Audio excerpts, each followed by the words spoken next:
This past weekend at DLC Bologna, our teammate TFM Melissa was able to finish 79th in the 2,000 player Disney Lorcana challenge. It was a deck that she has been kind of working on and crafting with, honestly, since the release of Lady Park Avenue. So having this weekend kind of a culmination for her to really bring home one of her best finishes in the game. You know, obviously we've had top 8 finishes, top 4 finishes, finalist runner-ups and things like that. But when you talk about playing in a Disney Lorcana challenge and needing the record of, 10-2 to even maybe miss the top 32, going 9-3 in an event like this is pretty impressive.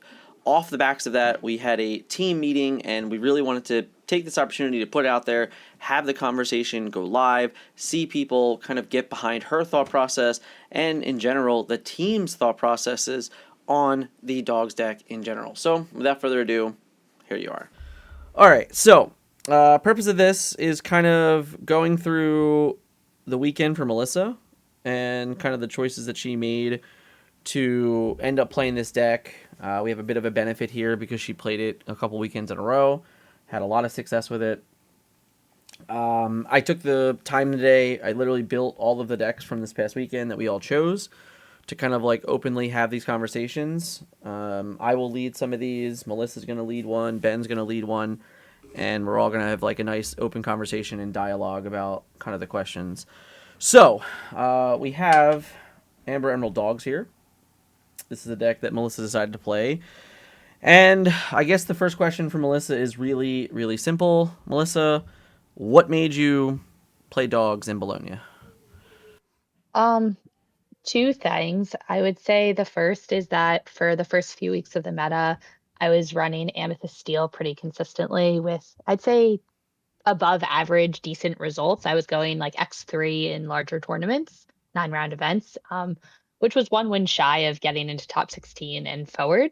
I was getting really frustrated with that, and I felt like I wasn't necessarily misplaying or doing anything wrong. I was kind of just hitting bad matchups or getting unlucky, and that bringing the well called a fair deck into the Stockholm CCQ, which was kind of like my dry run for what I wanted to bring to Bologna, just didn't really feel right. Mhm. Um, I felt that there was a lot of Sapphire Amethyst around, and I wanted to kind of be able to tackle it head on.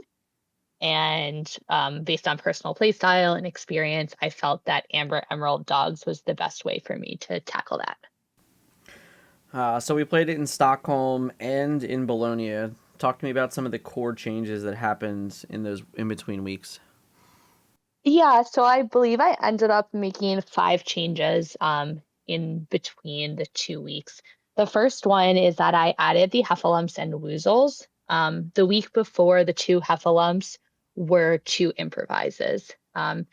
Improvise at the time was, to be honest with you, other people were playing it, and I needed an action to kind of kill illusions, and I didn't think much of it. In Stockholm round 2, I paired into Zan, and we played a mirror match, which certainly wasn't expected, but things happen. And one of the core things him and I talked about when the set was done was that he chose to play Heffalumps as his action. And something that kind of resonated with me was that Heffalumps not only can draw you the card, one, it can be Sang in a pinch if you need to, so that you can still kind of deploy threats to the board. And two, it can stall lore, which is more relevant than you would think. Like sometimes you're just at a point where you need Nala not to quest because you don't have the answer. And so if you just Heffalumps the Nala, that's 3 less lore your opponent has, which might be the difference of you winning the game. And then the other change is I added Plutos into the deck. I played 3 Plutos. The main goal of playing Pluto was to be able to tramp 7 earlier. Um, it's super relevant in the mirror, but it also helps against other aggro decks. And quite frankly, really every matchup except Amethyst Steel, it's pretty relevant in. Fair. Um, what's the card or interactions that really makes this deck go? You kind of just talked about it. It's Tramp 7, but how many cards are we willing to give up in our altar for a Tramp 7? Like Um, if we have our opening hand and there's no Tramp 7, what are we doing? I'm usually mulling around 4 or 5 if I don't have it and I have a 1 and a 2 drop or a double 1. Um, when you don't know what you're playing against, the beginning lines of the deck are somewhat straightforward in that like you want to play a 1 drop and then you want to play double 1 drop. But the specific cards you want can really differ based on the matchup. For example, X2s are really bad into Amber Seal because they play Fire the Cannons. And so you want to be able to have like the O3 Lady and or the Daisies. Bobby is really important because it can kind of help you dig and find a better card. And so once you kind of have inked and played that turn 1, the Tramp 7 really enables you to kind of cherry pick how you want your game to play out. And so it's very important. Over the last few weekends, what were some of the cards that have underperformed? I think so. In the current iteration, I would say that the Clarabelle 3 is probably the weakest card in the deck. I played against a lot of steel decks and a lot of aggro decks and mirror matches. So my opponents did not have like a big hand. And so it ended up being a 2/3 body more than it was something that drew me a card. Yeah, last I checked, a Which 3 cost 2/3 is pretty bad. exactly. So if it's not drawing the card, it's pretty crappy and not really something I want to be playing. So it ended up being inked a lot. The other card, which I took out between Stockholm and Bologna, was Shift Tramp Dapper Rascal, the 6 drop. Yeah. Um, he just was very expensive, not really helpful, and wasn't doing much. So I decided to cut him altogether. The other core change in between weeks was the third Under the Sea for a Chromacon. Yes. This was something that, like, as a team in the room, like, just playing against Amber Steel was basically enough of a reason to not play Chromacon. Yeah? Yeah, the Chromacon makes bad players worse Yep. and good players tend to just ignore the Chromacon and play around it.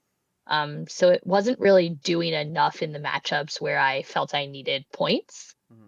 And I felt that just finding an extra, having an extra Under the Sea to really wipe the board in other aggro matches against the Amber Seal and in the mirror was just better. Yeah. Fair. Um, But top 8 had 2 decks that had Aurora Tiana build, no Under the Sea, right? I believe they did have Under the Sea in them. They did have Auroras and Tianas though. did we post those to the chat? They are in the chat. I can scroll up and find it. Give me a sec. We can save that for a little bit, because I think it's a clean discussion to have as like things to change or look forward to, maybe just to like test and things like that. What was your toughest matchup and or like a tough decision point in the Bologna run? I think the hardest matchup is definitely Amethyst Steel. Mhm. It feels, quite frankly, almost impossible. I did 2-0 at round 1, but I attribute that to skill gap more than anything else. And when I faced it later on in the tournament, it's just a really challenging matchup to deal with. Yeah. They have removal, they have Elsa 5, they have Belle. They basically have ways to interrupt your entire game plan, and they have stats. So Under the Sea doesn't always do a ton. Yeah, as a player on the other side, I felt pretty untouchable in the matchup. Yeah, I think Dan and Ben probably heard this for a week and a half from me, but I said, if we expect dogs to be popular, I'm just going to go back to Amethyst Steel because I know that I can beat dogs. So definitely was not excited when I got paired into that matchup. Definitely a tough one.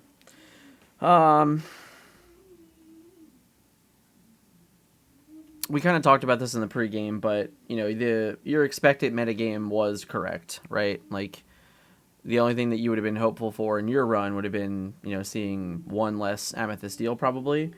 Was there anything out of the ordinary in your in your 12 rounds? Yeah, so I picked this deck because I wanted to basically farm Amethyst, Amber Steel and Sapphire Amethyst. I only faced one Sapphire Amethyst. It was round 9, which was the first round on day 2. And unfortunately, I got O2'd, which was really frustrating. And I tried not to let it get to me and just kept playing, which is what I did. But in the Samethyst deck that I played against, they were running the Kita, which so they basically went 1 drop, which was Rafiki, into Sail plus either Rafiki or Basil in games 1 and 2, into Kita. And on the next turn, they did Kita effect to basically ramp so that on the following turn, they could just drop Hades right away. And I ended up losing both of those games at 18 and 17 respectively.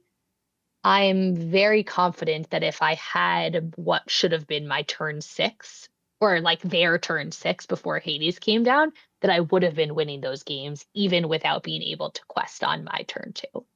So that came as a bit of a surprise. Yeah, I think that the key takeaway from that is in general the Sapphire decks. I also played against Kita. It was not in the same. I did play against it constructed, and it mattered a little bit. But I know I played against it in Infinity, and that's where I really saw it stand out. And that was me in hindsight thinking about the conversation with Melissa the day previous of like how she just said it like crushed her. And I think that there is a very reasonable way for us to kind of consider that card in some deck building moving forward. It's just like one of those where that card does a lot of really powerful things, and there's a good chance that we didn't give it enough credit. What card? Sorry, what card? The Sapphire Kita that has Ward, yeah, the 3/3. I was playing with that Blue Sapphire for a while, or whatever. Yeah, it was okay. It like in my games, this is like a conversation for something completely different because it was specifically good against me in like Infinity, but even the way that Mel had explained it, she just didn't have an interaction for it, and in that deck, giving them another resource ahead is really massive. Yeah, to be honest with you, in both games, it only lived the 1 turn. I was able to kind of shift Lady and deal with it. Yeah. And kind of force awkward interactions for my opponent so that Go-Go was able to kind of gain a bunch of lore. But it was really that they were going from 5 to 7 that felt like the nail in the coffin. Yeah. I think the point is, the other 4 drops you're going to play are all going to be dealt with and not get you a lot of value, whereas that is definitely going to get you more value. All right, yeah, we'll discuss that in the Sapphire decks. Yeah, I only brought it up because. Yeah, I know. I don't want to detract too far from this conversation. That's all. Yeah, the only other thing that I would say is I did play Amethyst Steel 3 times on the weekend, which I think, like you mentioned, was probably one more than I would have liked to see. Mm-hmm. And I played the Mirror 3 times, which I thought was really interesting and a bit unexpected. Yeah. Considering the low meta share of it, it's pretty crazy. Can't deny that. Hindsight's 2020, but what would we have changed if we have the information we have today? I think a 4th Pluto could go a long way. I was very skeptical to raise my uninkable count. Yeah. Given that the week before in Stockholm, I essentially lost my top 32 match because of uninkable issues. Mm-hmm. So I was very hesitant. But then I realized that even though Pluto's uninkable, he lets you play at a lower curve. Yeah. and can add a lot of value. So I'd like to figure out a way to add in another Pluto. Lewis was very good. He was in there for Amber Steel, and he put in a lot of work. For anyone in the room or watching later that would like to play this deck this weekend, what would you suggest as first steps? Since you brought up not, I think that Clarabelle was the underperforming, I was thinking take one out for the Pluto and figure what else the Clarabelles could be. Like, I know this weekend I'm expecting a lot more Amber Steel at the stores I'm going to, so I would probably make the other two Clarabelles into Lewis's, but just curious what you think about that. Yeah, I think that's reasonable. Another card that I was talking to a friend about earlier today who brought the deck to locals was potentially adding the Prince Philip, the warded Yeah. 3-draw. He's It's so annoying. Is he the 3/2 quest for 2? Yes, he's a Ward, 3-draw, 3/2 ward. 3/2 ward quest for 2. Essentially, he's 2 lore. He doesn't get hit by Under the Sea. He can't be tapped by Elsa. He can't be belled. And so it's kind of just a way to maybe close the game and get lore.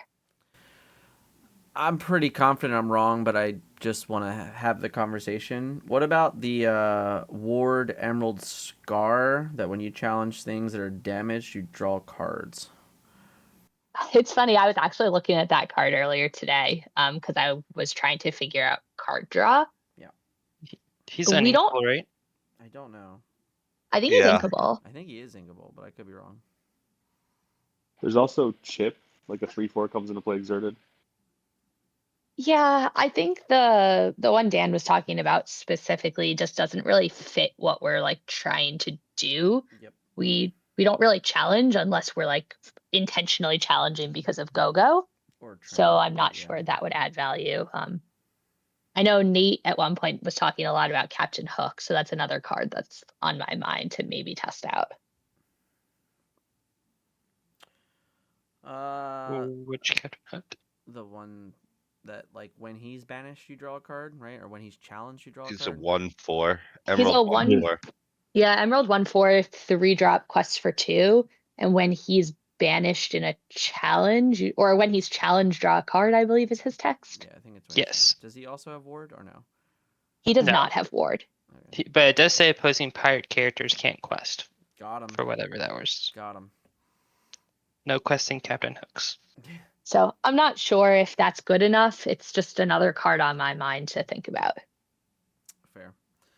That Scar was pretty good when I played against it because it was just sat there forever.